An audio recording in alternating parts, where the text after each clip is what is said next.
Hello, everyone, and welcome along to another impromptu podcast from the TII team. My name is Craig Dennett, and I'm joined by Tommy McIntyre, who was dancing to the theme tune as we came on.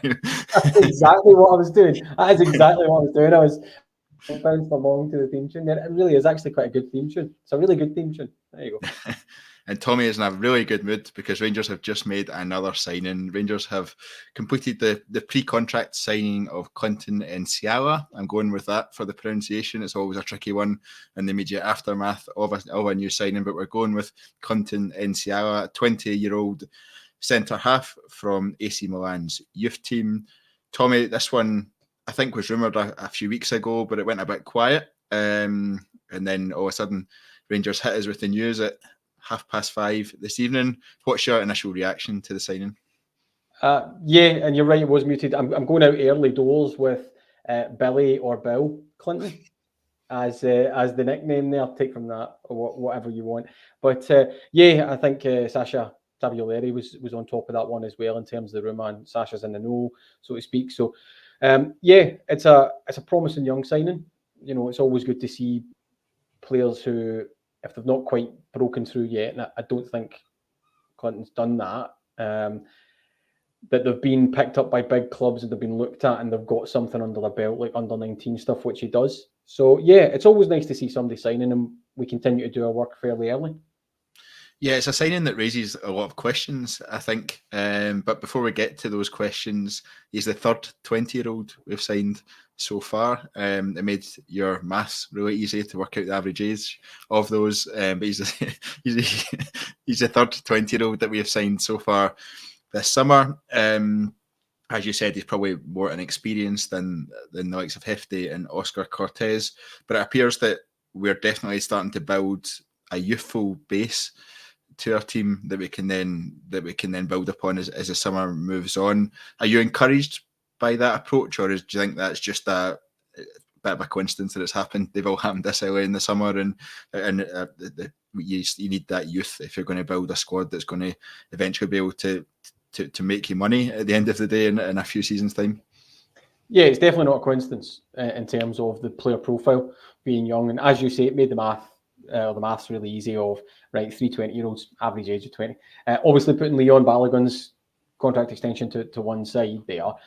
Yeah, and whilst I think Jefte and Cortes are probably the more marquee ones in terms of Nsiala's might not be a natural starter immediately. We can talk about the player profile in a minute.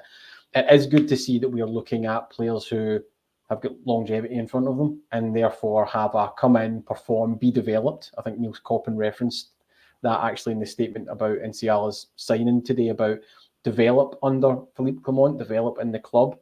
And ultimately that comes with give us your best performances, show that you've got potential, add value to your price tag, and then leave. I think the club, and Phillipe Clement has referenced this, learnt a lot about players moving past their peak value while still being on the books, not being sold at the right time, and then being allowed to run out contracts. They definitely do not want to end up in that position and going after younger players. Whilst I think we'll sign some more experience, going after younger players right now who've got a good level of talent, not a bad thing. Yeah, you mentioned there that you don't particularly think he'll be a starter. I think that'll be the view of most Rangers fans when they sort of look at his background and that side of things. Is it a surprise, I guess, that we have signed a left-sided centre half in Nsiala shortly after Leon Balogun signed a new deal? Is it a surprise, I guess, potentially for the likes of Ben Davies, potentially for the likes of Leon King, and where their position in this squad moving forward might be? Well, the cliche is always at Rangers you're going to be stretched for your jersey and tested. I think it's no bad thing to have up and coming younger players as well who can work in with the likes of Leon Balogun for a season. You know, not so much mentorship, but see them, work with them. I think Ben Davies will see what happens across the summer, same with Leon King. But yeah, another marker comes in of, right, there's people in the conveyor belt to challenge you for your jersey. It's not as comfortable it was. I mean, I think if we take that left-sided, full-back position, I know you're talking about centre-back there, but just as an example, because of Ridvan's injuries and stuff like that, Borna Barisic was pretty much nailed on to be starting, when he could. And so that meant that you didn't really have a natural challenge for that at over. We know that there's some work to do with that centre-back pairing. We're still looking to understand what happens with Davies going through. That's the thing as well. So, yeah, any time we sign young, strong, up-and-coming players makes me happy. But if I'm Ben Davies and I'm Liam King, yeah, I'm definitely looking at my position. I'm thinking kind of conversations I need to have with the manager. Yeah, I'd have to agree with that one. I think when not many of us know a great deal about Nsiala. He's obviously been playing in the youth ranks for AC Milan. He was part of the team that reached the UEFA Youth League final last season.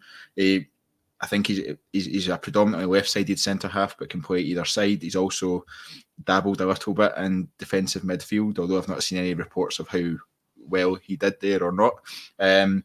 Is it positive for you that he's a left-sided, left-footed centre-half? That was a big issue for us last year. We spoke so much on this podcast about the balance in the team and the difficulty we had with Ben Davies being our only left-sided, left-footed centre-half. Is it positive that we're bringing in a promising young player that kind of helps to create more of a balance as part of the initial stages of this rebuild this summer? Keyword balance. We've invested heavily in that side of the pitch, as you've rightly said there. Forward line Cortes. Then you've got Jefte in the fullback position. Now you've got a left-sided centre back, and it's up to Nsiala to prove us wrong here and say I'm going to come in to be a starter and nail down that jersey early doors. And he's been on the books at AC Milan for 3 years. We've got him really quickly. It's always good to move, particularly with young players, get a good reputation to get in there. So yeah, I don't think it's a surprise that we've invested in an area of the pitch that we were pretty short on. Some of that driven by injuries, etc. But there had to be a turnover in there. And again, it just depends on how Nsiala can hit the ground running. Is he seen as somebody who can come in even at a young age at 20? I mean, we say he's young, but not saying that Cortes or Jefte can't grab a jersey. It's the same thing. It's all in front of him. And it's about coming in and saying, right, Davies, you're up to the requirements, or Leon King, I'm better. And you're going to have to take a position. The thing with Davies is probably more so than King, if anybody comes in for him, that drives the manager's hand. He's got experience in Leon Balogun. He's got experience in John Suter. He's got experience in Connor Goldson, question mark there. So, yeah, another centre-back coming in also frees up some of that Dujon Sterling conversation of having to shift across different positions. And he can return into a different place as well, or a more consistent place that works for him as well. Yeah, he's coming from the youth ranks of an elite European team in AC Milan. We've seen success with some players who haven't necessarily had first team experience before, but have then came to Rangers. Took a wee bit of time to settle in with the likes of Joe Aribo and I was going to say Leon Balogun. He was definitely not a youth player when he signed for us. Calvin Bassey was the other one that I was going to mention, and they've come on leaps and bounds. So just the fact that he's not had much first team experience, if any, isn't necessarily a detractor from him. I assume that's the model the club's looking to follow in terms of bringing in a player that's clearly really good quality at the age level that he's at, and then giving him that opportunity to take that next step, to learn from more senior players and to push on, and hopefully we reap the benefits. Absolutely. I mean, that's it. If he can come in and grab the jersey early doors, so much the better for us. If he comes in, he takes a little bit of time, that's fine. Phillipe Clement has looked at signing up the Leon Baloguns for another season. He's got some centre-backs in there. He'll take a position on that. But you've got an up-and-coming young player who, as you say, has been at a very prestigious academy, has performed well in the under-19s youth league and stuff like that as well, and then can come and develop. If we're seeing the best of Nsiala in the in 25 or 26, again, not amazing, but I'm not having a go at the point straight out of the bat. If it takes that time, he's signing a decent contract. We've got time to see the best of him, and then got time to either sign him up again or move him on. This is exactly the game that we're in.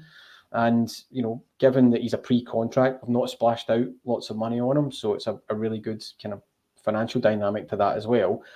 It's all positive. I mean, we're always positive when anybody signs, right? But to know that we've also got that kind of scouting network in place as well, sniffing out young, talented players who are coming up for pre-contracts.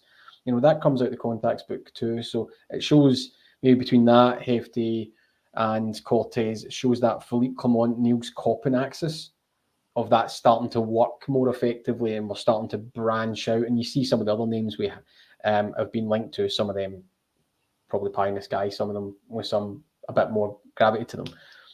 We're quite wide in our network, and we're quite wide in our scope, and that's really positive. I don't think we'll just be going for somebody down the road, whoever we've seen. Although we shouldn't forget that cross-border stuff is really useful for us too. So yeah, it's really positive to be getting them at the moment. Yeah, I think fans, when it comes to signing, especially early in the window, they're always a bit sceptical, because that tends to be when the free transfers come. That tends to be when the pre-contracts come, and people, for whatever reason, think if you pay money for a player, they're instantly better than if you sign them on a free transfer. And a lot of Rangers fans, us included, will be expecting Rangers to spend a decent chunk of change this summer on players. But how important is it that when you've got such a big rebuild, when you've got so many positions, that you need to find better quality than we had last year? You need to find not only better quality, but people who can deliver on both the domestic and European stage. How important is it that you find the right pre-contracts, the right free transfers to kind of bulk out that squad? It's seminal. No matter what size of your budget, if you can, I think I said this in the kind of end of season pod, if you like, it's cliched, but it's a team game, which means it's a squad game, which means you need players who are going to come in and out and do bits and bobs throughout the scope, the season, even if it's just a game or two, as they prepare for the next season where they become a mainstay or whatever. So if you're getting guys who can do that job, or you're willing to take a punt on them, but they're pre-contracts and they're in early doors, a chance to bed in, it also frees up, as you say, where you really need to do some surgery, midfield, maybe another key forward or whatever. Areas that are going to cost you significant money, particularly the forward line. So if you're able to fill in some of the blanks and save some of that money for when you come along to the big purchase, well, that's just good management. It's good financial management as well, if we're not finding ourselves in a place where we're having to drib and drab out the budget in areas that we can plug for nothing. And again, a free transfer on a 20-year-old who's got a relatively good young pedigree without having completely broken in to anything yet, but not having spent the transfer fee on him, I don't think the wages will be incredible. That's good management. If it works out, amazing, you've got a good buy and you make a profit. If it doesn't, that's not one that's really going to tank Phillipe Clement's budget, you know what I mean? So getting that stuff done really early doors and allowing you to chase some of the other ones is good. And again, it's a really good point you make. Just because you buy somebody doesn't mean they're always great. I think we've learned that recently over the course of last season. But also getting the pre-contract stuff done involves a heavy amount of work as well, because you're beating other clubs to this. I very much doubt we're the only ones that would have been in for Nsiala. But it's all about getting in early, making sure the player understands you really want them, doing all that kind of good stuff, and then striking. And we've managed to get that over the line and get them signed up alongside Jefte and alongside a re-signing, if you like, of Cortes. It's the 10th of June. That's not bad so far. Yeah, transfer window isn't even open yet, but we've heard plenty of rumours around players Rangers are interested in, players Rangers have made inquiries about. We're used to, over the years, being linked with players that are nowhere near even being discussed by us, but it seems quite different this time around. We do seem to, any player that is solidly reported, we do seem to have that interest in, and it does seem to be really specific profiles of players as well that we're looking at, and that seems to be coming from, I guess, Nils Koppen's approach and in this transfer market. It's really early doors. The transfer market hasn't even opened yet. Transfer window hasn't even opened yet, sorry. But are you encouraged by, I guess, the early signs and the early profiles of players that we're looking at? Definitely. I go back to my point about being broad in scope geographically, and then targeting what we're after, and moving really swiftly after we'd made the big conscious decision of letting some established players go. It could have been really easy to be lazy about it and say, right, Jack, you get another year. Lundstrom, you get a year, or whatever that looks like. But we've moved quickly, and then we've said, right, some of those identified areas are still to come, and some of that will be driven by who wants to take some of our players and pay a fee for them. But we're already plugging gaps that even the fans were aware of. Right, you need an all left back. You need something in the the forward area on the left side. The left centre back position and all that as well. Now, not everybody's going to be a starter. We're not going to be paying million out for every single turnover, but getting in there and making these moves really quickly is positive. To your point, I don't think it's just the Nils Koppen angle as well. Remember, Phillipe Clement has a history of developing young players at his previous clubs, and so that and the Koppen angle will be part of that sales pitch to players. Come in, managers got a background in this, academies, really well kind of resourced, and you're in a position whereby if you play well enough, I've got no barrier to you getting into the first team. And so that's, Nsiala's not been announced as a kind of B team player or a youth player. He's been announced as a kind of first team player. He's coming into that squad. So that's part of that conversation straight away. It's not you're in there and then you need to work your way in. He's going to be in and around the first team straight away. So yeah, that pathway, I think that's the sexy phrase that people use, that pathway. The opportunity is really important to young players as they look to make their next big move, because 20 in football terms and European is getting there. You want to make your move and break through. Yeah, absolutely is. I think we'll round it off there. Thank you very much, Tommy, for joining us for this first look at Clinton Nsiala, Rangers news signing on a pre-contract agreement from AC Milan. Bill, just go with Bill. Bill or Billy? I can't get on board with Bill. I'm not doing that yet. I'm not getting on board with that one. But thank you, Tommy, for joining us. Thank you very much, everyone, for listening. I said less than 24 hours ago on X that we would be having a short break. That break was very short. We may well see you a bit later on this week if there's any more Rangers news. But thank you very much, everyone, for joining. Make sure to like the video if you enjoyed the content. Subscribe to make sure you don't miss any more videos, transfer reactions, podcasts from the team at TII. And until next time, goodbye.